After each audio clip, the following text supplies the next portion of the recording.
本节目由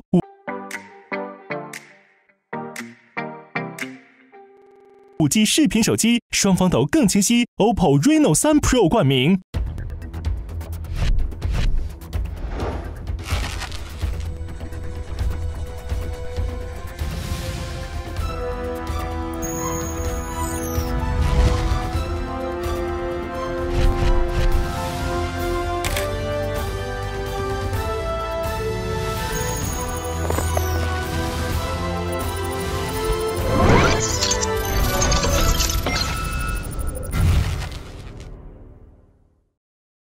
案情高难度手抖，稳定拍摄靠 Reno。本节目由5G 视频手机 OPPO Reno 3 Pro 独家冠名播出。抖音越玩越嗨，办案脑洞大开。本节目由记录美好生活的抖音 APP 赞助播出。奥利奥探案路上，黑白通吃。本节目由好吃好玩在一起的奥利奥赞助播出。关注芒果好物或名侦专属产品。本节目一共6位明星玩家，在每期设置的游戏剧情中，分别有侦探、嫌疑人、真凶3种身份。真凶隐藏在嫌疑人之中，只有真凶可以说谎，只有找到真凶，玩家才获胜。游戏设置侦探酬金，每期抽取角色卡时，每位玩家将获得1根金条。如果真凶逃脱，则真凶获胜，其余玩家将所有金条交给真凶。如果抓住真凶，则投票正确的玩家保留金条。侦探若2次都投对，则可额外获得1根金条，其余玩家需归还金条。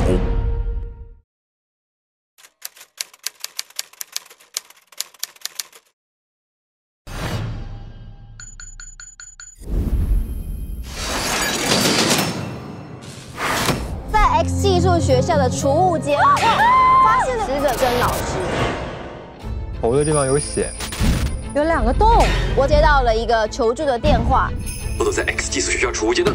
1点15分应该是凶手动手的时间，1点半应该是凶手设置的一个机关，在上面被杀掉，然后人被扔下来。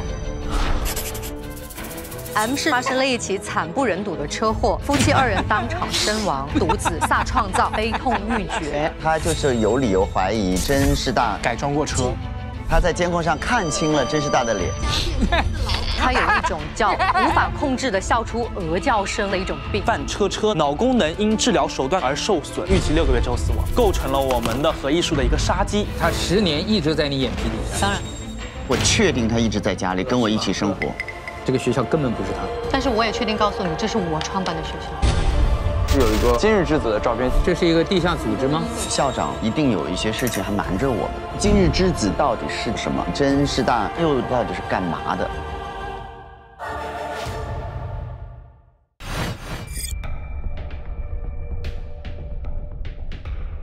好。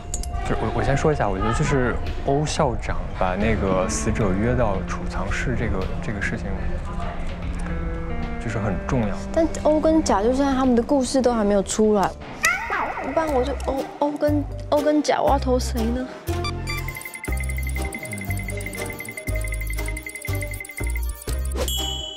好，我现在是盲投。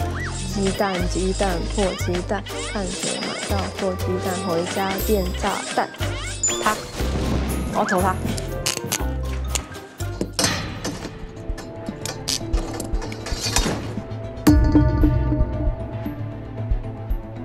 投完了，好，走吧，我们进行第2轮搜证吧。好，加油！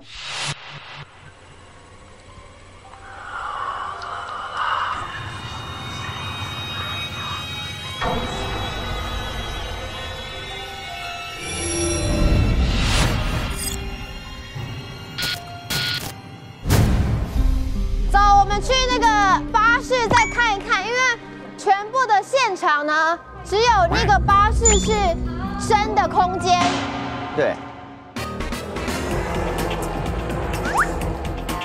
哎，这个轮椅好玩哎。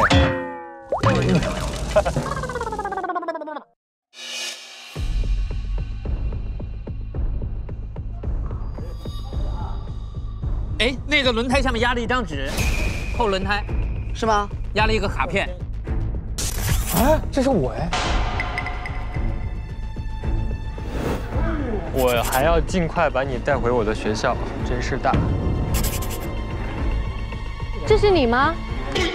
这是我妈，这是你，是不是？但不是我妈，这个是不是你？是我。那你知道你知道你的故事是什么吗？我讲一下我的故事。因为在我的记忆中，我6岁之前是在一个 X 寄宿学校。 6岁之前，父母会偶尔来看我，但是6岁以后，我父母的生意走上了正规之后，才把你接回去了，才把我接回去。就我的印象中，6岁前我是在学校，6岁之后我是跟父母在一起，在外面。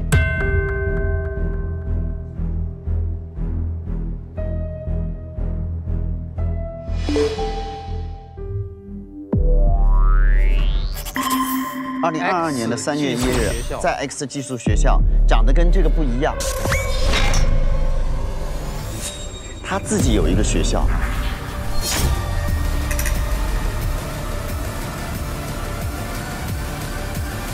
2022年你还没创办这学校对吗？对。所以呢，我为什么一直问你？我说你是不是真的是这个学校？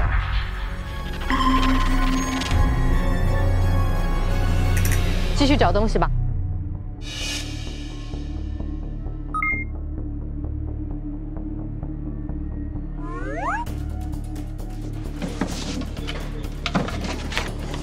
好，哪里？这有照片。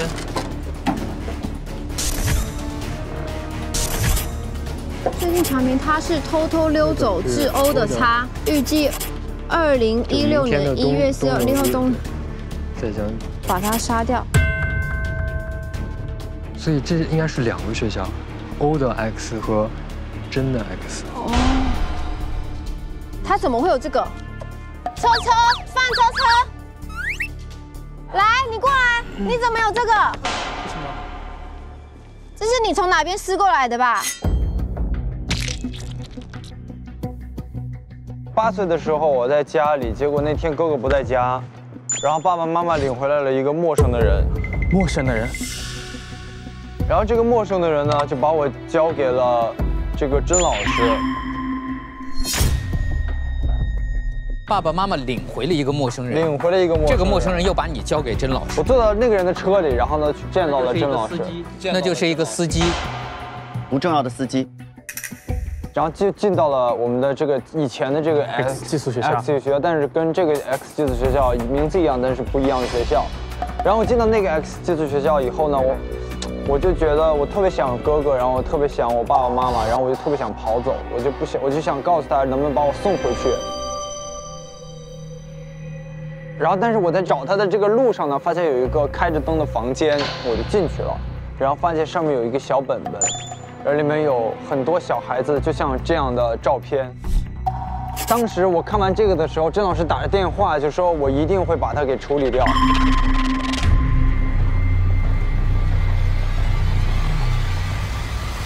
一边讲着电话一边走过来，但他看到我，马上就把电话给挂断了。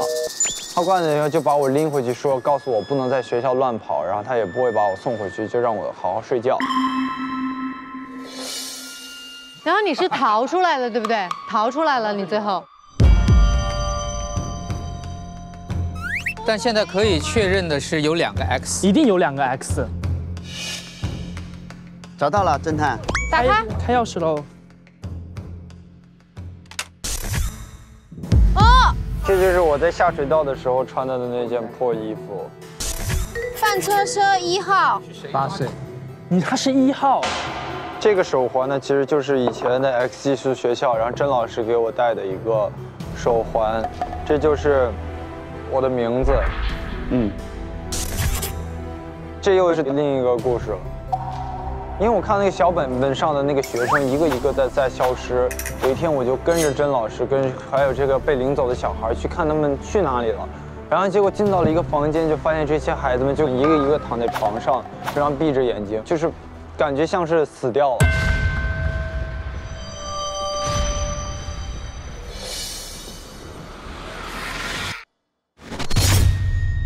这是25年你画的，还是现在你画的？25年。25年的时候画的。10年前。我就是看完那个小本本以后，然后呢，我看到这幅画面，我就把它给画下来了。你今天几点见到这个？就在中午吃饭的时候，因为我想去偷点东西吃，就看到这个小本本，我就回想起了，这就是当年那个要把我带走的那个人。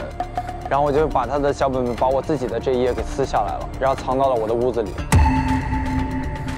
这是他写的，这个是我写的。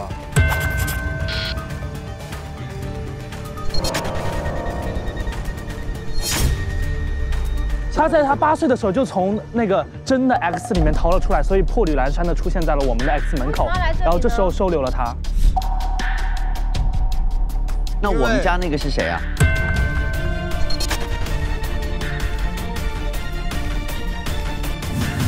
我们再去找别的证据吧。它下面有2个盒子，找找钥匙。这里还有一个，这里有一个。这钥匙会在哪儿呢？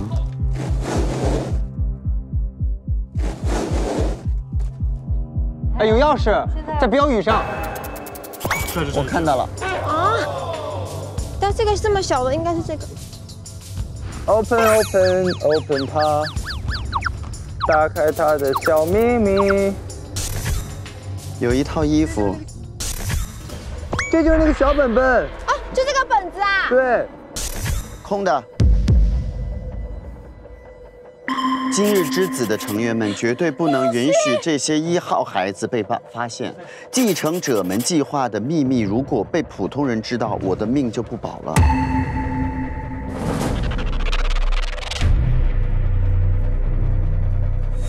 你是1号孩子，他是1号孩子，因为他你是1号，他上面手环上都写了他是1号孩子。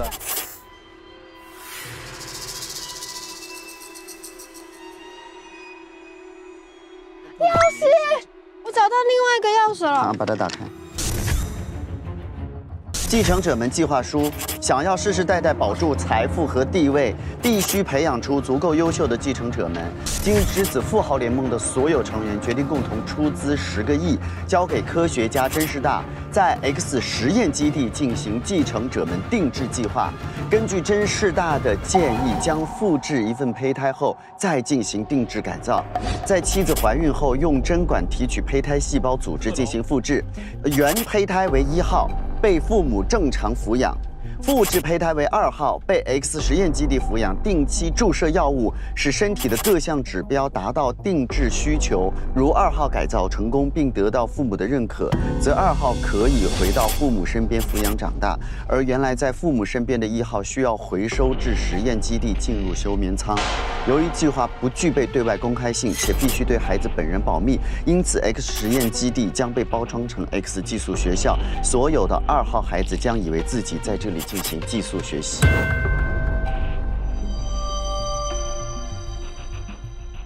这边有一个 X 寄宿学校的一个证明，2035年12月16号查明校出儿教，症状是所有复制胚胎在18岁后必然会出现的 bug， 出现 bug 后1年后将死亡，且暂时无法修复。这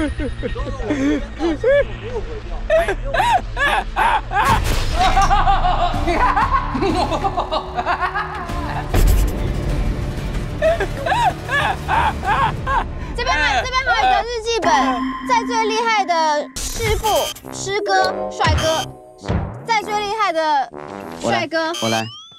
在最厉害的师哥回复我之前，我不能让笑出鹅叫的 bug 被其他今日之子的成员知道。幸亏除了范和萨家的孩子已经18，其余孩子还小。我要先让范、萨夫妻4人永远闭嘴，争取一些修复 bug 的时间。他杀了我们的父母。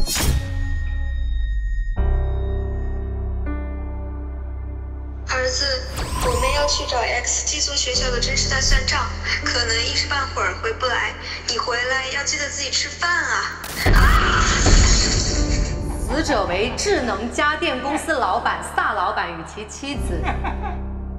我爸爸妈妈是在2035年12月1日，因为刹车失灵，因为车祸去世的。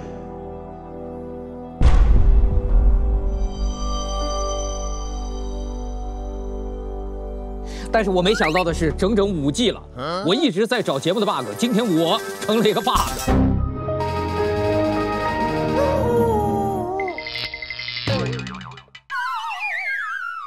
我想问一下，复制的胚胎在18岁出现是指1号还是2号？我的印象中，我6岁前是在这里，6岁以后回的父母身边，所以我是2号。而且2号到18岁会有病，难怪你会一直笑，会有 bug。我知道了，我的弟弟在8岁的时候，因为他的复制胚胎得到了我父母的认可，于是他8岁的时候就被送到了X 实验基地，对，伪装成 X 寄宿学校的实验基地，把他进入休眠舱，结果没有想到他跑掉了，来到了真正的你的寄宿学校，在这里长大。而那个时候在我家里，我完全不知道这件事情，我以为一直是同一个弟弟，没错。其实那个时候已经开始陪伴我长大的已经是复制2号了，对。但是关键现在2号已经被带走了，2号被带走了，所以2号估计已经被销毁了，差不多。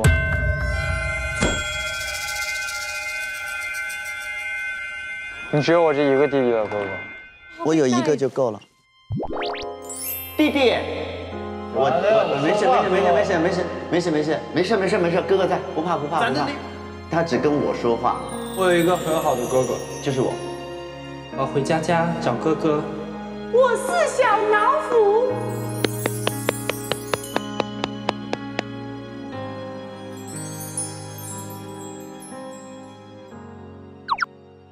为什么有2个 X 寄宿学校？因为是这样的，原来所谓的那个 X 寄宿学校是个假的，他是用 X 寄宿学校来包装他的 X 秘密基地。先的是他，因为18年前这个计划就开始了。现在是他为什么在11年前模仿这个创造了一个？你跟今日之子有关系吗？继续找线索吧。走吧。我们去他们的房间。继续找吧，找你的线索吧。这里面有抽屉没开。有一个钥匙。不只是这儿。好，我找到了一把。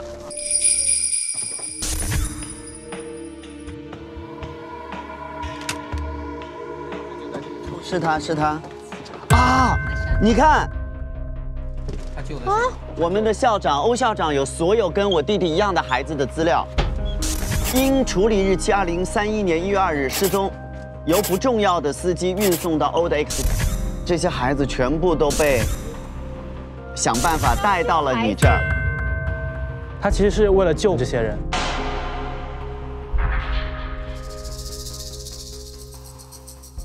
那个博士里面有没有？钥匙，看到了吗？哦，这个应该是信箱的。还有一个在哪里？我把信箱的打开，你们再找一下。啊！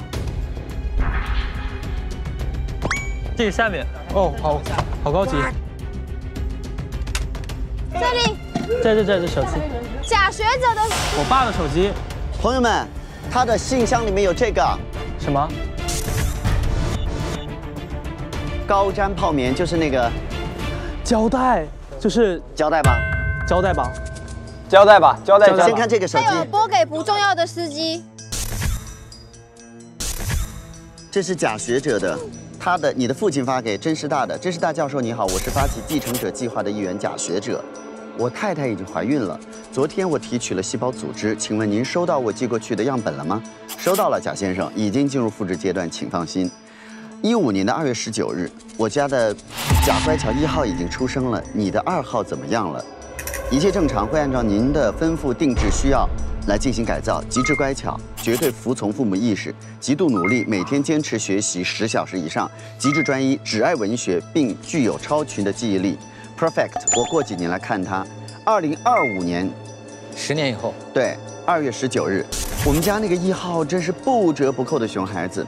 还是2号好，完全符合我的标准。什么时候把他带过来？一会儿我就派司机把孩子送过去，到时候电联你。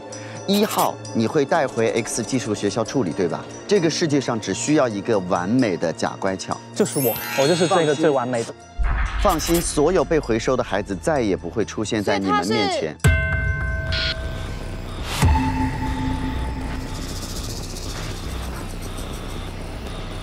这是亲爹吗？这是亲爹发的信息，把1号处理干净。他爸爸居然要求。熊孩子怎么了吗？熊孩子不好吗？那是他老婆10个月怀胎生出来的呀，他要处理干净。我也是啊，你俩在生命上是同样权利，只不过我们在比谁更加优秀，谁更加没有谁比谁更加优秀，这个世界上。你说的特别对，是的。我老公做了一个这样的计划，因为他非常优秀，他有非常优秀的文学天赋，然后他跟我说了可以提取胚胎复制一个这样的孩子，但是我并不知道他会这么做，所以我10月怀胎生了一个孩子。虽然他很调皮、很捣蛋，但是我觉得他是我生的，我觉得他跟我是有血肉亲情的。我觉得作为一个母亲，我绝对不允许这样一个违反自然规律的这样一个用科学去创造的一个孩子出现在这个世界上。而且我觉得这是对所有家庭最不公平的事情，对这个孩子也非常的不公平。所以我是拒绝这件事情的。因为我的孩子非常的调皮捣蛋。我为了让我老公不去实施这个计划，然后我就对他管教非常严格，就一直让他听父亲的话。但是后来到10岁生日那天，我回来看到我的孩子突然间就变得特别的乖，你就知道计划实施，我就知道这个计划可能实施了。后来我老公病逝了，我才发现这些信息说，哦，我知道我的1号孩子已经没了，所以我特别的难过，我就找到了这个不重要的这个司机，我觉得这个司机还有一丝良知，然后他就答应我说，帮我把以后这些孩子们都送到我的手里来，我要给他们一个温暖的乌托邦，救他们。你这个怎么解释？你的高瞻泡棉？高瞻泡棉是我的吗？他是在门口的信箱，是不是公共区域啊？算是。高瞻泡棉没有哎。不过我现在想不到我儿子这么乖巧，他的这个杀鸡是。那要找证据。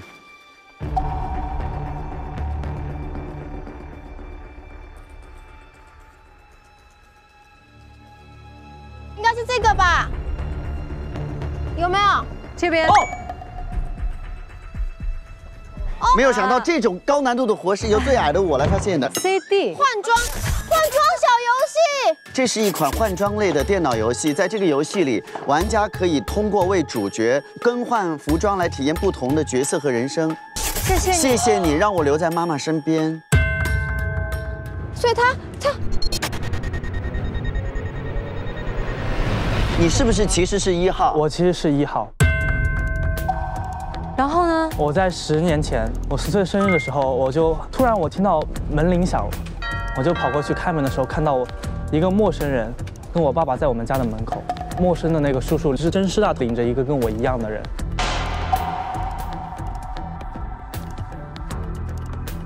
然后我就撞见了，我就偷听到他们说我很不乖，要把我换掉。太残忍了，你知道吗？这个计划，他们就说那个2号的孩子很优秀，是他们想要的3级男孩，就是爸爸想要的人。我不能跟着那个叔叔走，我要留在我妈妈身边。然后我突然看到我的桌上面摆着一个换装的小游戏，就这个。对，那我想，如果我跟他把我的身份互换一下的话，那我可不可以就活下来了？我爸爸把那个不认识的我领到了家里。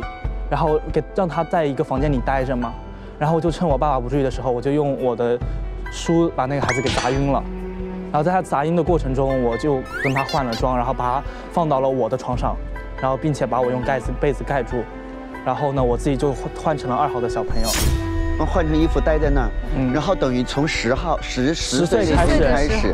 还是你待在这个家里，没错。然后你为了可以活下来，可以陪在妈妈身边，你变成了一个非常乖巧的爸妈要的小孩。但是我在装乖的时候，其实我内心非常的难受。他说我记忆力超群，其实我记忆力一点都不好。我每天都要早起很多，然后过来学习。但我每次在学习，我学习很努力。爸爸妈妈发现我学习这么用功，学习成绩慢慢变得那么的好，他们很开心，然后就会经常来夸我，来抱我。但我内心非常的难受，因为我其实知道他们爱的根本不是我，而是一个学习好的我。我就记得一个细节，就是我回家的时候，我妈妈跟我说，她说你的生日了，可以给我一点时间让我去打游戏。我就想去打游戏，但我突然想起来，我现在是2号，我不能要打，我不能打游戏，我就跟我妈妈说我不打游戏，然后妈妈就觉得我长大了过来想要抱我，但是我躲开了，我觉得我妈妈根本不爱我。我是太难过了，而且我刚才还没有，他还在讲说，就是我很想要这个手机，对不对？然后他说，但是你千万不要买给我，我就好难过。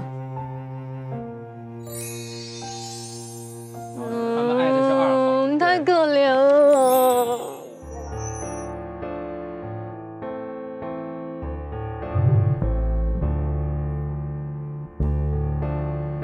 要学习，要学习，要学习，要学习！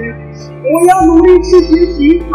这是我儿子啊！无论怎么样，都会听我妈妈的话。妈妈让我干什么，我就干什么。我也不想让我妈给我扣分，让我妈有成绩。他太优秀了，对不对？我太乖巧了，太优秀了。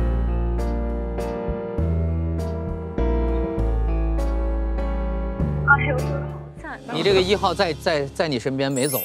是，可是他很可怜，他就为了变成父母想要的那个样子，然后他要很努力的去改变自己的天性，而且最后根本不是什么基因改造什么，他就是这个小孩自己努力变成了爸妈想要的孩子。对，就这个事情就我2号也是无辜的呀。当然，这个整个事情就是造成无论从哪个孩子来讲都是悲剧。就是这个实验和这个计划根本就非常不人道。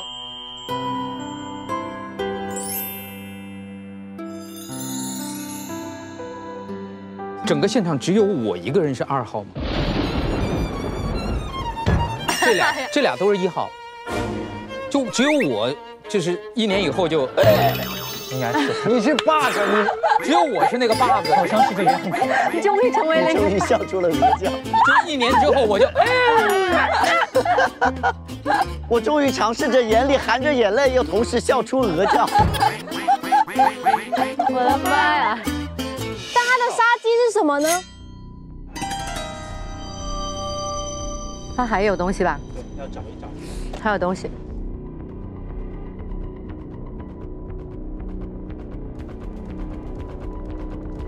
要抬一下吗？有东西吗？哦！快来，莎莎，哎，快来！我也是1号吗？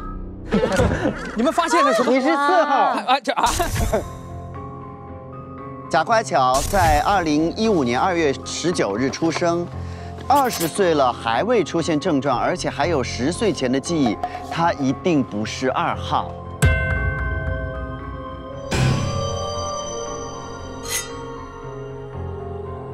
他被发现了，他被发现了。对。他因为从来没有出现过鹅叫，所以他被甄师大发现了，他不是。可恶！竟然被你知道我藏了10年的秘密，绝不能让你告诉我妈妈，因为你发现他发现了你不是2号。对。完了，7岁那年，我妈带我去过，我跟你讲，风景超级棒的。你真的记得好多小时候的事情哦。你刚刚说你小时候喜欢跟妈妈一起扭一扭、舔一舔、泡一泡的是奥利奥。就是说，现在如果是他的话，如果是2号，他绝不可能记得7岁以前的事情。可是他记得跟他10岁以前，跟妈妈一起扭一扭、舔一舔、泡一泡的奥利奥，然后就，于是真就知道了你不是，对吗？你这个东西是在哪发现的？我就有一天我就看到了甄师大偷偷的从我妈的办公室里出来，然后我就去偷偷跟上去了。校车那边看见他摆了一个这个袋子，然后我就打开一看，发现上面写就调查我的东西。他在调查你上大学的时候跟同学说的话。对，跟同学说的话，因为他就觉得我不可能有10岁之前的记忆。好，他的动机出现了。因为我妈一直爱的是2号的我，所以我觉得我不能让我妈知道我是1号，所以我就得隐藏这个秘密。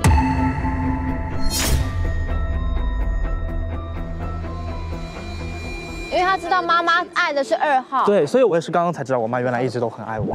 妈妈很爱你，不管是1号、2号都爱，只是说她不希望这个世界上存在一种反科学的这种另外一个孩子，因为对2个孩子都是很大的伤害。但是很遗憾的是，这并不能证明萨萨不是 bug。依然，点在这儿呢。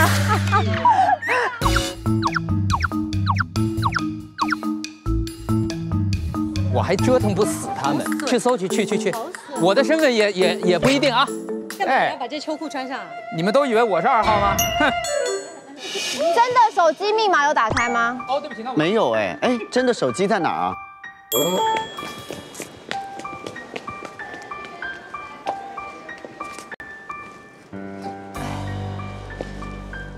试试看，继承者们，继承者们计划。开了，请一定要保证2号饭车能达到我的要求，会按照您吩咐的定制需求进行改造，满足赛车手的3个过硬。2025年的6月16日，我家的1号孩子被确诊自闭症，他虽然挺可爱，但2号更合我的心意，今天就安排替换吧。2035年11月30日。姓甄的，你带走我家车已经好几个月了，到底治好没？快了！我警告你，如果治不好，我就把这件事情在今日之子公开，明天是最后期限。他指的是2号对吧？对。2017年3月23日，甄师大教授您好，我儿萨创造1号已经出生了，你那边的2号怎么样？一定要让他达到我对继承者的要求：1. 超群创造力，擅长发明智能小家电；2. 超群的外貌，绝对的网络带货红人。谢谢节目组啊，一笔勾销了，咱们扯平了啊。很好，我有空就去看他。2023年3月23号，我家这个1号还是比不上2号，今天就送过来替换吧。好的，马上安排。2035年12月11日，甄教授，我家萨创造今日生日之后出现了笑出鹅叫症状，我带他去各大医院看了都查不出原因。我觉得你最好来看看他是怎么回事，会不会是在定制过程当中出了问题？我们夫妻俩必须弄清楚。好的，萨老板，明天你们夫妻开车来山路18弯，我们见面说。他不想跟你的父母说清楚，他就想干掉父母就干掉了，因为这是个 bug 嘛，他不能让你父母。他就是。这即便是个 bug， 也是个相貌超群的 bug。OK， 灭霸，相貌超群的灭霸。所以你真的就是2号，你就是一个 bug。可是你马上就会死掉哎。我们要去破解密室吗？我觉得把密室破解出来，机关，因为你作案手段不知道，你都没法找这个怎么对应嫌疑人呢？那我们上去吧，上去看一下嘛。现在各位想一想，1点半钟我们听到的那声巨响，是尸体掉下来的声音，还是梯子倒下来的声音？我觉得是梯子倒下来的声音。我觉得尸体不会是1点半掉下来。这个怎么开呀？这是什么东西啊？哦，这样就可以抬起来。我觉得哦，对，就这个，1、2、3，别动啊，小心，应该就是这个。但如果是这个的话，那就是这样。各位请注意，我们来的时候它是这样的。不，请注意，这有几个螺丝不一样。小螺丝啊，拧掉了呀？没有，这个螺丝在里面，但是是小螺丝，颜色跟这个大的不一样。这有2个拧出来了，你发现没有？螺丝刀在哪？这个对，应该是这个。它拧出来是什么意思？它要拴一个绳还是拴什么？我觉得可以打开一下。不是，等一下，把这个拿来。哦，这个是粘住的。肯定是这样可以的。你想想看，找个什么东西撑着呢？头盔。试一下啊，来。等一下。它慢慢就会把它挤出去吗？不是挤。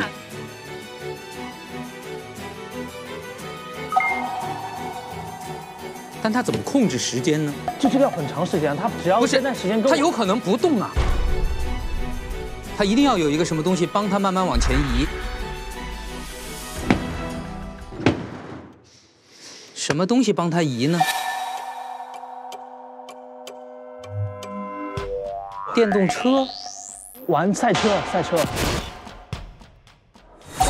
有道理，赛车有道理。踩了一脚油门，赛车往前窜的那一瞬间，这个就掉了。但是它那就一定会有一根绳子连在赛车上，是不是确定有绳子？踩了一脚油，翻车车专属车，我们得看这个吧。应该不是，应该在车上。这里，鱼丝，这里，鱼丝在这个轴上面。找了这么半天，我在这。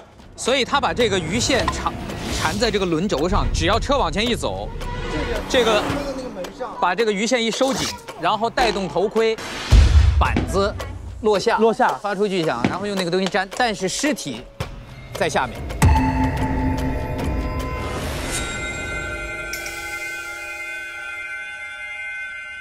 谁叫我来玩这个车的？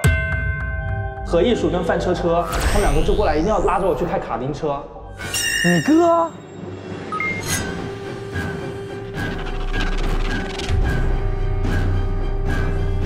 我刚才还在想，你不会用你弟的专用车来弄你，那你不是害你弟吗？那是什么？白色的那个是什么？衣服上那个白色的。一卷用完了的双面胶带，这是什么？双面胶。你见过他？我没有见过活的他。你见到死的他？嗯，我做的这个机关。这机关是你做的？你用这个机关是想干嘛？一开始想让大家觉得我跟我弟弟那个时候的在第一响还是第二响？有证人，有乖巧帮我们证明。也就是说，你做这个机关是想为了杀他？我刚刚说过，我没有见过活的他。那你见到死的他，你干嘛要做个机关呢？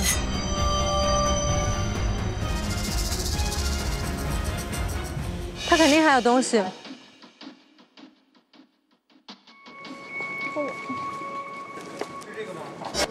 哎呀，我饿得不行，我要吃扭一扭、舔一舔了。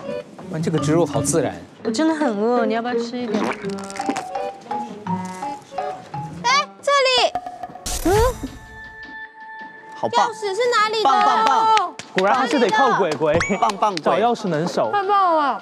在这儿。这个钥匙吗？在这儿，钥匙在这儿。天哪！小心！哇，哥哥又藏着什么？有故事。奖杯。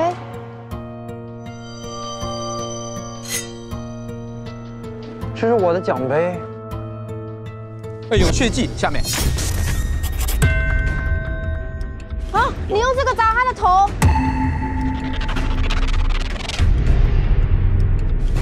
这个才是真正的凶器。你是不是去过？我没去过。今天12点55，弟弟来找我说：“哥哥，我们去秘密基地玩。”他只愿意跟我在那个上面玩。然后他今天又来找我玩的时候，因为我手上有事情没做完，我就说：“弟弟，你等我一下。”然后他就自己出去了。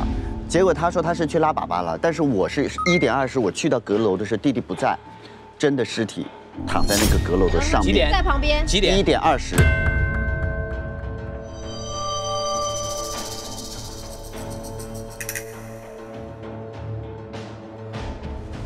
真的尸体躺在旁边，而且旁边放着我弟弟的这个奖杯，我就觉得，可能我弟弟杀了人，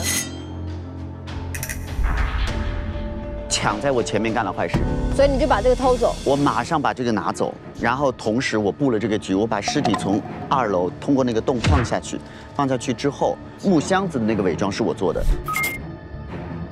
那个工具盒里面的扳手我完全不知道。然后我用木箱子假装是那么一件事情，好像造成他自己不小心跌倒。然后我通过那个楼梯爬到上去之后，再把那个楼梯放歪，这个过程当中都没有巨大的声音。你去的时候真在2楼？真在2楼已经死了。然后那个你信箱的那个纸条，就是我把它扔到了公共的区域里。所以你是为了帮弟弟掩盖，对吧？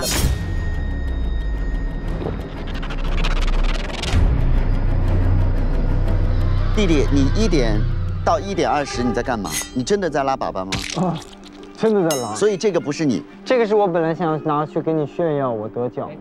那它上面为什么会有血？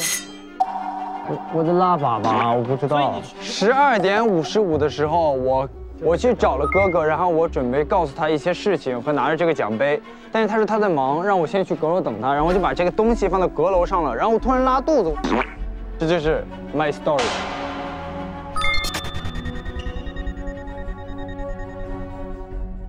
但是这个问题是中间谁来过，谁又走了？我想问萨创造一个问题，你知道有阁楼的存在吗？我不知道，我也不知道。我刚刚来到这个学校2天，但你每天都在找人呢。那我是观察人，我又不是观察地点，我又不来踩点儿。请注意，1点钟的时候你约他到的是阁楼还是储物间？储物间1楼对吗？对。你在1楼见到的他对吗？你见到他发生了什么？我觉得我们要，我就是跟他说了话。说什么？我跟他交代了明天、第2天要春游的东游的注意事项。我觉得我们要了解一个问题，这个问题就是他给鬼探长打的电话说我遇到了一点危险，有人要杀我，就说明他死之前是已经遇到了一点危险，他自己已经发觉到了我遇到危险了。对，就是他遇到了什么危险呢？请听我复述一遍那个电话。救救我！有人要杀了我，他是不会放过我的。我现在躲在学校储物间的嘣。首先，第一，他认出这个人，对；第二，他知道这个人一定知道他的秘密，对，一样符合这2个。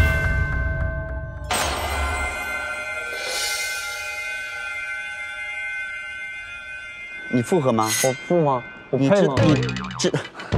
你配？他知道你撕了那些东西吗？他不知道，他不知道我撕的那些东西，因为我偷摸撕的。他跟他有点像，我们俩有点像。我是悄不溜撕的。对。我复合吗？我是个 bug。我好像不太配杀他。他好像不太配被我杀。走吧，我们去1对1吧。你起来的时候能不能告诉我一下地点？走 bug， 我们去1对1吧。走 bug， 我们去1对1。现在都直接称呼 bug 了是吗？秋裤 bug。也只有这一集才有机会啊 ，bug， 走吧。1对1审问，侦探拥有单独提审嫌疑人的权利。OPPO Reno 3 Pro 5G 视频手机，案情高能到手抖，稳定拍摄，靠 Reno。你现在跟我说，你有打算怎么样杀他呢？我的人设是什么？创造102，对吧？心灵手巧。对，你想。其实我发现了他包里的那个他换下来的刹车片之后，我就已经知道我会用什么办法对付他。你也用刹车片对付他。而且我因为去过他的车，我看见过他车上贴的他的那个工作计划，我知道他是每天晚上9点之前他是要检查车的安全。所以我是打算9点之后，在他的车的刹车上动手脚。那你有做吗？我没来得及，现在才下午。所以，那你确定你拍到那个影片那个人是真吗？我不能确定我昨天拍的影片那个人是他，但是确实是因为我头天晚上拍他的影片的时候，发现他消失在校车这个附近，所以我才第2天偷偷摸摸到校车上，所以我才发现了他的工作计划，也才发现了他包里的那个刹车片。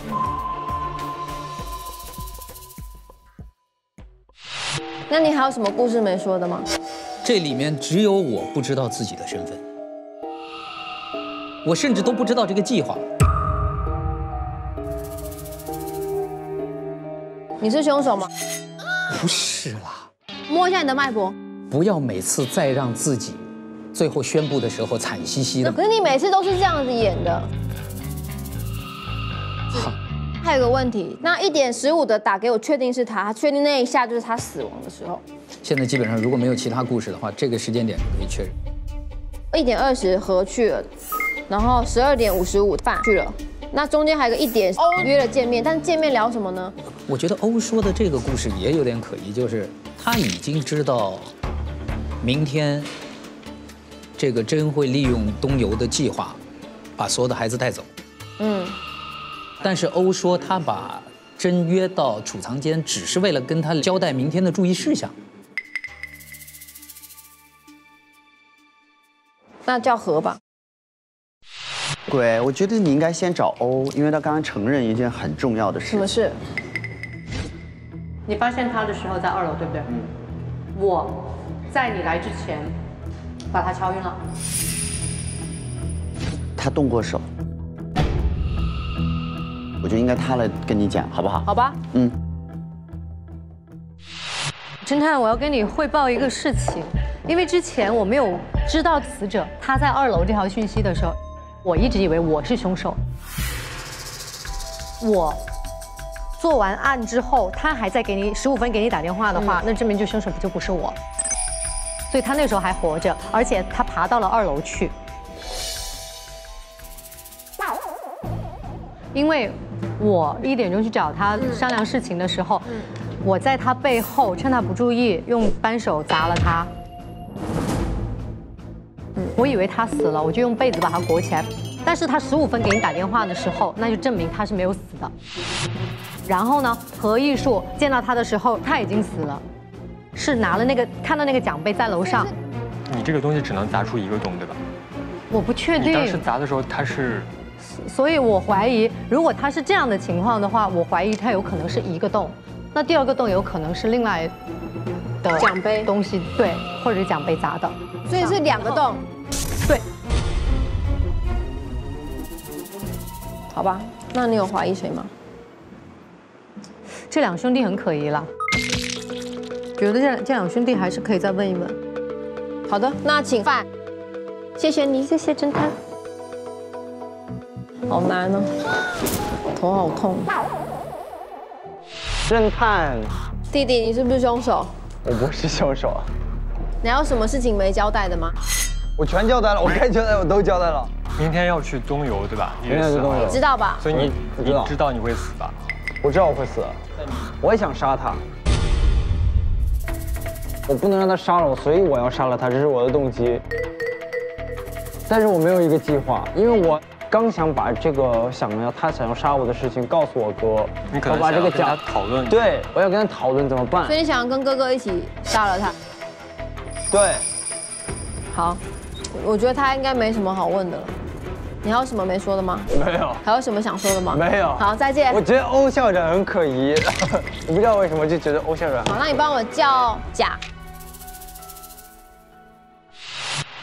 侦探 ，I'm coming。站在你的立场，你首先你是知道第2天有这个东游计划的。我知道有东游，但我不知道东游我们会被晕倒。我想要杀他，但我没有计划，也没有机会。那你有怀疑谁吗？欧或者何。好，那叫何吧。你有怀疑谁吗？我觉得弟弟不太像，我排除他的原因就是，如果真的是他的话，他不会把凶器刻意的留在那里。太明显了，太笨了。然后呢，其他的3个人，我觉得其实都有可能。但现在甲有个问题是，他的时间线太单纯了。因为现在，萨跟甲都说他们坚持说他们不知道有那个阁楼。欧是这样的，欧的故事是他自己说的是他在1点钟去，然后把他给打了一下，他以为他死了，然后他拿棉被盖了，然后他把门从外面锁上了，直到1点半他听到那声巨响。也就是说，他觉得在那个过程当中，真其实没死。他掀开棉被想逃出去，门被锁了之后，他就通过那个梯子跑到2楼，同时跟你求救说有人要杀我，但没有想到有人等在了2楼，把他给打死了。现在唯一能够证明他这点可能没撒谎的，就是在1楼确实有一个带血的棉被。但是我们刚刚有讲过这个问题是，甲是欧的儿子，他住在这里。他虽然没有在这里上学，但他对这里应该是熟悉。待会问问他知不知道。啊，好难啊！首先呢，今天的案情真的是错综复杂，我呢真的是非常觉得伤脑筋，所以大家呢赶快上抖音 APP 搜寻话题“明星大侦探”，在首条视频留言参与活动，猜猜谁是真凶，帮助我们侦探呢打开脑洞寻找真凶，还有很多惊喜的大奖等着你们哦！赶快下载抖音。今天呢，每个人都有一个时间，范车车是12点55到了阁楼，欧呢是1点到了阁楼，我呢是1点15接到电话，再来1点20何在阁楼，甲他没有去阁楼。萨也没有去阁楼，他想要动手的方法是在他的车上，但你不知道动手会让我们全部人死掉，因为我不知道东游的事。对，你不知道东游，所以我觉得他的嫌疑稍显弱一点。知道在了吗？有他的挂号信到了。挂号信，真师大的挂号信。还有故事啊？不是，他在说你可能不是 bug。你是 bug 中的 bug， 我是霸中之霸。大家紧张吗？我要念了。真是大师弟，你上次发给我关于复制胚胎会必然出现笑出鹅叫的症状，我的研究和你一样，也是无法改变。如你所述，这个 bug 将会导致定制的孩子1年内死亡，它是定制胚胎技术的隐患，你我都无能为力。而且，我必须要提醒你，这个继承者的计划实在太疯狂了。表面上这让人类有了选择后代的权利，但选择本身就会带有许多的问题。定制完美的孩子并不是自然长大的，已经失去了人的特性，而被回收的1号孩子被父母和你无情地处理掉，这严重违背了伦理规范和科学道德。因为这个计划就是疯狂，而且危险，而且是不伦理的，所以不能有一丝的侥幸。它确实会往最坏的方面去发展。我想跟大家说，我好喜欢这个，我一定要读给你们听。纪伯伦的一首诗：你的孩子其实不是你的孩子，他们是生命对于自身渴望而诞生的孩子，他们通过你来到这世界，却非因你而来。他们在你身边，却并不属于你。你可以给予他们的是你的爱，而不是你的想法，因为他们自己有自己的思想。你可以庇护的是他们的身体，却不是他们的灵魂，因为他们的灵魂属于明天，属于你做梦也无法达到的明天。你可以拼尽全力变得像他们一样，而不要让他们变得和你一样，因为生命不会后退，也不在过去停留。但是我觉得这首诗，诗人所处的时代，他是无法想象今天这样的变化。对，所以我在想，今天有多少人渴望着生命技术再一次突破，渴望着科学能够带给我们永生，甚至是为我们创造所有最完美的基因和孩子，有多少人在做这样的幻想和渴望？而事实上，研究也正在进行。所以我在想，一切希望就在于我们人类能不能把自己的明天掌握在手里。可能毁在手里的也是我们自己，是，但是挽救我们的未来的也是我们自己，就看今天我们怎么选择。对，刚刚我讲到哪？你讲到你觉得他不太会试，对，但是欧呢也有可能可以说谎，因为欧可能打他2下。甲还有一个让我觉得很奇怪的是，他的时间点很简单，他全部都在房间，跟别人比起来，他就非常的单纯。和你的时间是1点20，对，你见到了他，你对看到他死掉，但有一个小小的疑虑，就是1点20，你有可能可以说谎。也就是说，如果我是凶手的话，我是在1点1刻把他干掉。但是你别忘记，我是跟弟弟约在阁楼相见，所以我1点20才会去的。也就是意味着弟弟随时都有可能出现在阁楼。在我不知道弟弟的时间线的情况下，我不可能随意撒谎撒一个1点20，因为非常危险。所以我的这个时间线是完全真实的。但有一个问题，和如果是在1点15之前就一直在阁楼之上的话，那你是知道1点20你弟弟不在阁楼上的。我想请问一下，我做这么多是为了什么？是为了保护我自己是吗？保护你自己和你弟弟。我如果要保护我弟弟，我为什么要用弟弟的奖杯去杀人呢？我想问一个问题，可以吗？弟弟到底有没有上去过阁楼？上去过。就是他上去的时候就其实已经把那个东西摆在那儿了。对。就是弟弟先是在1点的时候上去了，然后并且把他的奖牌摆在了那个地方。然后这时候他突然想上厕所，他就走了。这时候哥哥去赴约，刚好就在那个地方等弟弟的同时，结果发现真爬了上来。然后就在真求救的同时，就哥哥刚好就用弟弟的这个给他砸死了，然后就做了一系列的伪装，找了个借口说我是想帮弟弟伪装这件事情。你这个故事呢，也可以变成弟弟的。弟弟1点钟把他的奖杯放在那儿了，1点1刻，哎，拉完了回来拿奖杯等哥哥玩，然后发现他满身是血的从这个坑里爬上来了，哎，这个是我要杀的人了，当干一下。但 bug 在哪里呢？弟弟用自己的奖杯干完之后，还把奖杯大拉拉放在那儿，然后跑了，真是个蠢弟，也不跟哥哥说，所以我排除弟弟是这个原因。但我呢，因为如果是我做了所有的事情的话，我不会把凶器藏回自己的房间，这是第一点。第二点，如果我用了那个东西，我很有可能会把凶器擦干净，因为那是我弟弟的东西，又是我动的手。我也不太怀疑欧。因为我觉得欧的故事里面杀了之后锁上门之后，他再回去到2楼再去杀他的理由没有。有没有可能他把大门锁完之后，他突然想起来楼上还有个天台，楼上有个天窗，他回去检查这个天窗呢？也有可能，我也是这么觉得。哦，我不会干这样的事情吧？就是你要约他来杀死他，我为什么不检查好上面有没有人呢？这件事情我肯定是确认的吧。那会不会最后的那个关键性证据是谁的衣服上面有血？可以看一下。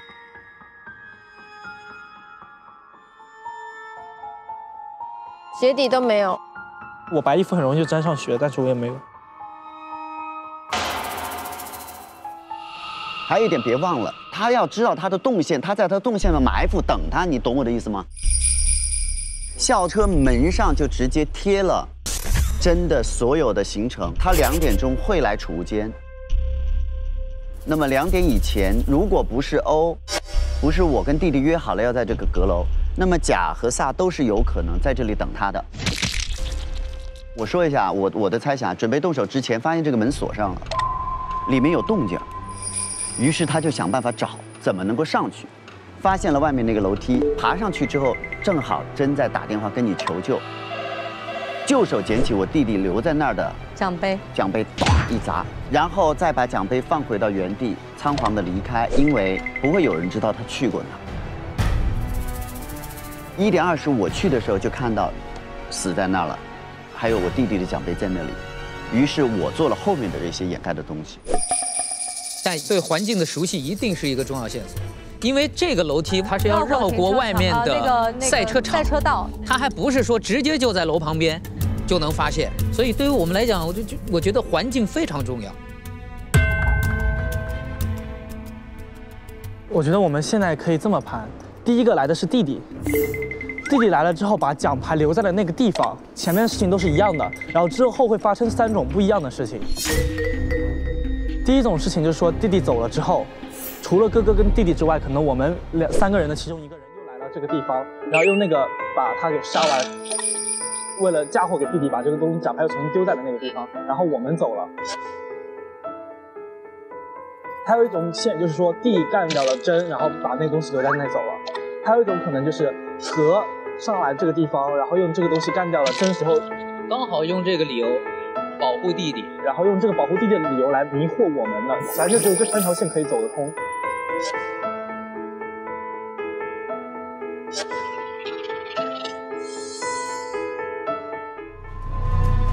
OK， 投票吧。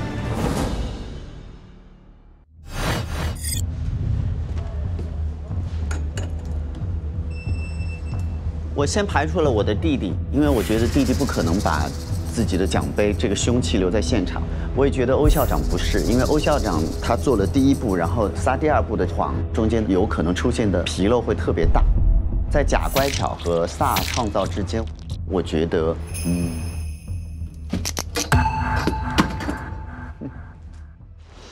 沉重啊！我总觉得甲看到了自己的妈妈去找了真，以为要去换掉她，又不想被换掉，所以在看到妈妈下手了以后，就上到了2楼，然后找到了真，然后把真给解决掉。呀！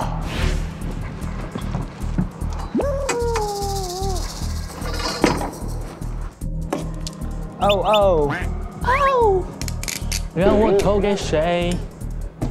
嘿，嘿，不是了，我们还是仔细的来分析，我们要理性，对不对？不能太激动。其实我们早上发现了一个视频，是说萨一直在跟踪我们的真，所以我觉得何老师最后那番话很打动我。他要知道他的动线，他在他动线的埋伏等他，你懂我的意思吗？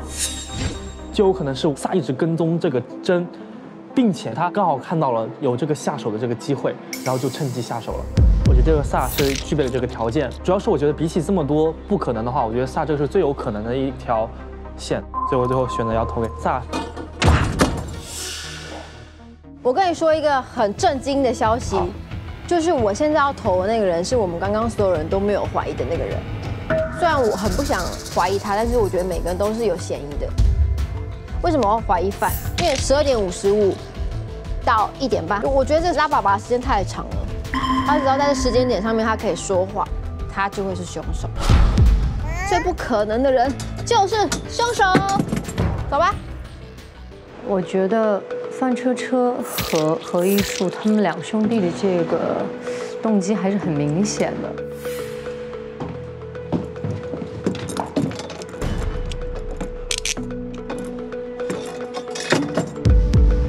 也许是你吧。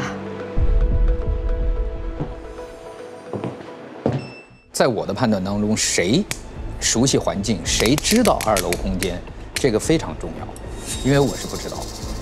但是还有一个人，我觉得非常可疑，就是贾乖巧，因为他跟着他妈妈10几年在这个学校，而且他的急迫性在于，真已经知道了他的真实身份，一旦他被真揭穿，他可能就无法停留在妈妈身边，他作案的紧迫性也非常强，所以我这一票会投给贾。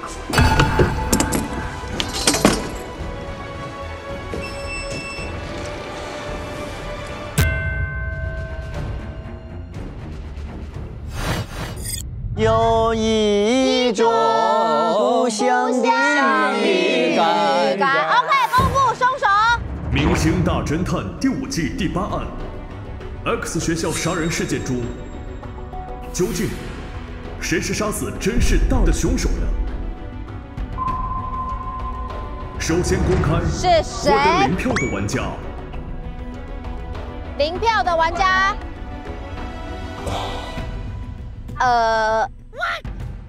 大家都很自信。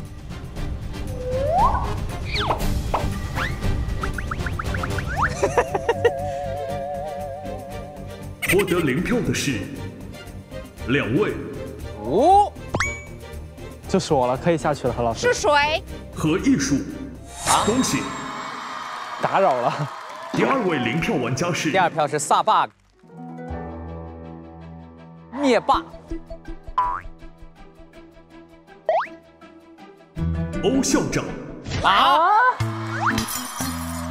居然有人针对一个 bug。恭喜2位嫌疑暂时解除。What？ 不会你们2个是凶手吧？不是。你是吗？现在，在剩下的3位玩家，萨创造、范车车、贾乖巧3人中，有1位玩家获得了1票。我吗？一定是 bug。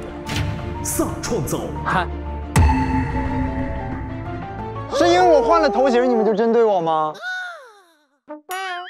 贾乖巧和范车车之间，究竟谁的票数更高呢？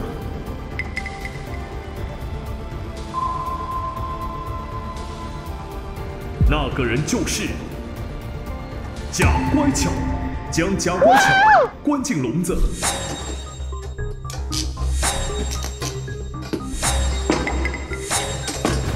最不可能的人就是凶手。萨，儿子，是你吗？森雷的花，我想要带泪回家。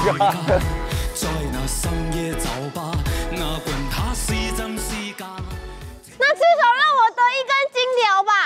有胜算的，有，我觉得应该有的。哎呦呦呦！哎呦呦呦！让呐！你看这个锁都知道我是被冤枉的。究竟假乖巧是不是杀死真实大的凶手呢？检举成功。探案神器 OPPO Reno 3 Pro， 真凶揭晓时刻。现在我宣布，各位检举。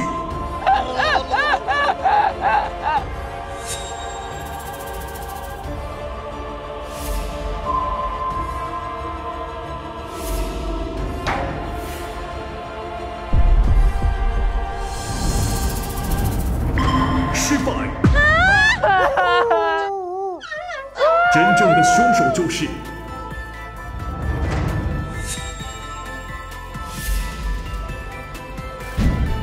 萨创造。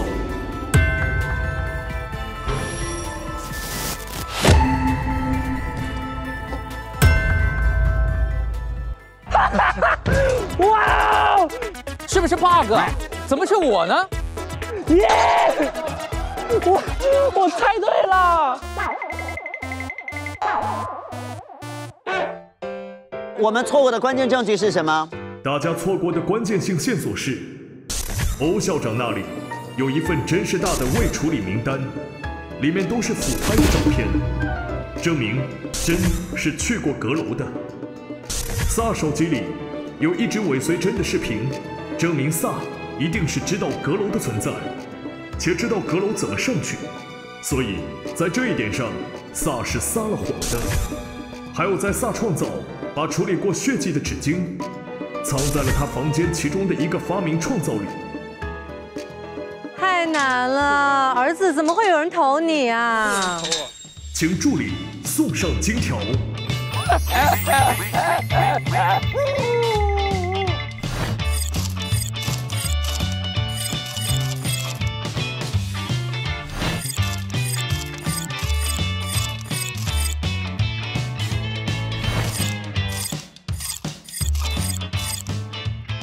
所以我觉得今天这个案子呢，说回来，其实我是这几个人当中唯一的一个2号。对，1号是要永久的休眠，而2号呢，到了18岁以后，一旦这个 bug 出现，也就意味着生命即将终止。所以对于1号来讲，2号来讲，所有的这些孩子都是悲剧。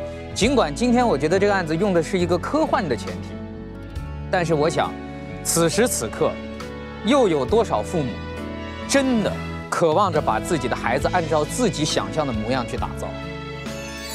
送孩子去这个那个兴趣班，有没有想过孩子真正想要的人生是什么样？所以我在想，哪怕不用科技，在今天仍然还有很多父母在做着为孩子设计人生的这样的事情。但是我们想提出的问题就是，人的生命是能够被设计的吗？他的命运是他自己的。对，我觉得对于一个家庭来讲都是悲剧，不单只对孩子，我觉得对父母来讲也是一个很大的悲剧。怎么可能自己生出来的孩子，你想要他变成你想要的样子呢？这本来就是完全反人性的事情。就是每个人想一想，你是不是在无形当中，你自己不知道，你已经加入了今日之子联盟呢？没错，孩子不是我们的附属产品，孩子不属于你，他属于未来。我的未来不是梦。弟弟，太精彩了。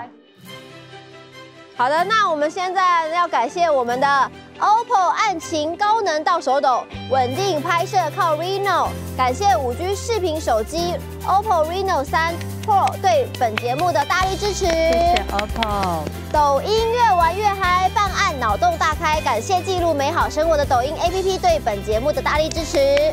奥利奥探案路上黑白通吃，感谢好吃好玩在一起的奥利奥对本节目的大力支持。有百事吗？有百事吗？有百事吗？感谢美食绝配探案必备的百事可乐对本节目的大力支持。发现真相，发现更赞的自己，感谢科技成就生活之美的博士对本节目的大力支持。以黑吸黑卸伪装，更进一步显真相，感谢卸妆黑科技欧莱雅黑魔水对本节目的大力支持。那我们下一案再见啦，走吧，朋友们，拜拜啦，乖巧。拜拜，儿子，辛苦了。我陪你，我不舍得你，太可怜了。没想到我还是跟你分离了。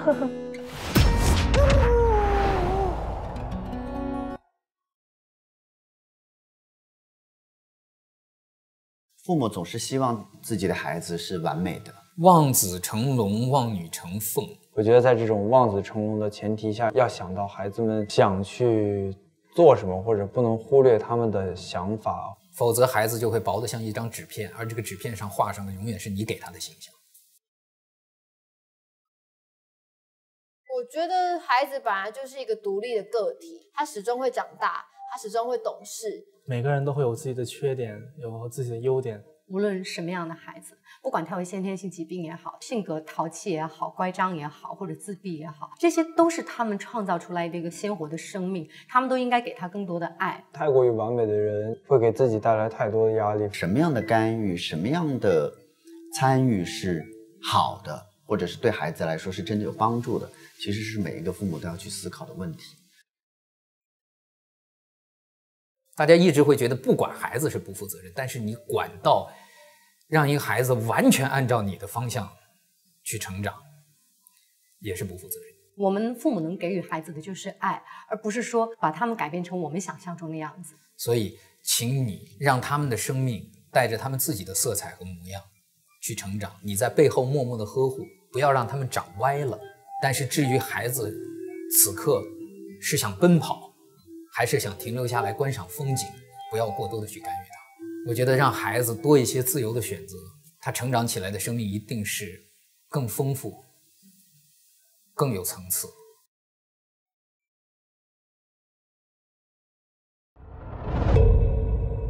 有人吗？木偶之家 Welcome to my home。这是你家？在下是这里的主人。不对，这里的主人已经离奇死亡了。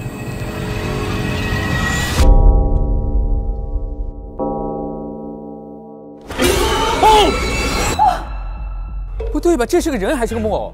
这是真木偶，他是我专门请来为大家表演木偶戏的。这个古堡里根本没有人，你给谁表演木偶戏？这个古堡有怪事。我刚看见这个木偶从我房间的窗户旁边飞了过去。我也看见了，我也看见了。在整个木偶之家一直以来都有木偶成精杀人的这个传言。木偶复仇记。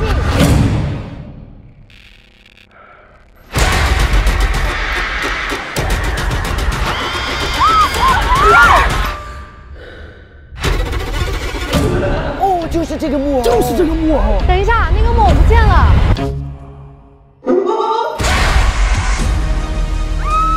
这个木偶在动，怎么跑到这里了？我刚刚在上面。他真的过来了。哦，是那个木偶，一家人。这个床单上都是血迹。好可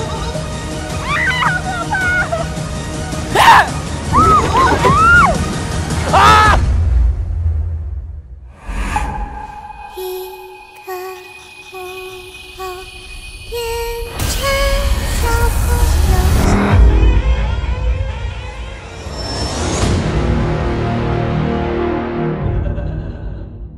每个家庭的父母可能都是有望子成龙、望女成凤的这样的心理需求的，但是如果过于苛求这个自己的孩子很完美的话，就无形当中会给一个孩子造成巨大的压力。每个年龄段的孩子都是不同的，你要掌握儿童发展的这个心理的规律，然后针对不同年龄的孩子要给他不同的呵护和照看。这种照看不仅仅是生活层面的照看，更多的也要有精神上面，还有思想层面的一些照看和引导。其实每个孩子有自己的特点，那我们只要做到足够好就可以。最重要的可能还是要培养他是一个完善的这个性格。首先可能还有自信，第二他生活的愉快，第三他不会去特别苛责的对待其他人的良好的人际关系。我觉得这个是评价一个足够好的孩子和健康孩子的一个标准。我觉得没有足够完美的父母，自然也没有足够完美的孩子。家长首先第一个要审视一下自己，如果你觉得是你自己的心结的问题，你自己的心理的问题，你自己要去改善就好。第二，我觉得可以多带孩子去参与大自然的户外的活动，了解孩子他的性格、他的特点，要给予他自信心的鼓励，不要揪着孩子的短板或者是不够好的那方面过度去苛责他，这是我觉得人可以改善自己对孩子的方式方法。精进学会的成功的事情。上微博搜索“明星大侦探”话题词，一起边看边聊。感谢特别合作媒体微博台网、微博综艺，战略移动资讯平台网易新闻、网易娱乐、网易号，独家深度合作媒体新浪娱乐、新浪新闻客户端，特别合作新闻客户端界面新闻、一点资讯、Zaker 封面新闻，特别合作 WiFi 万能钥匙、讯飞输入法、亲宝宝、中华万年历、造豆果美食、闪萌。感谢网媒支持：中青网、凤凰娱乐、新华网、北青网、环球网、国际在线、中国网、千龙网、粉丝网、中国娱乐网、360娱乐、猫扑娱乐、新浪湖南、大疆网、虎网、大众网。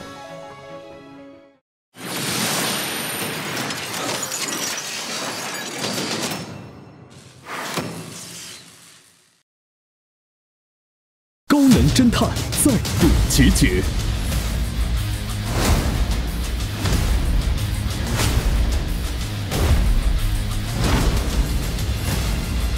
神秘嘉宾，敬请期待《明星大侦探》第5季，每周5中午12点，芒果 TV 全网独播。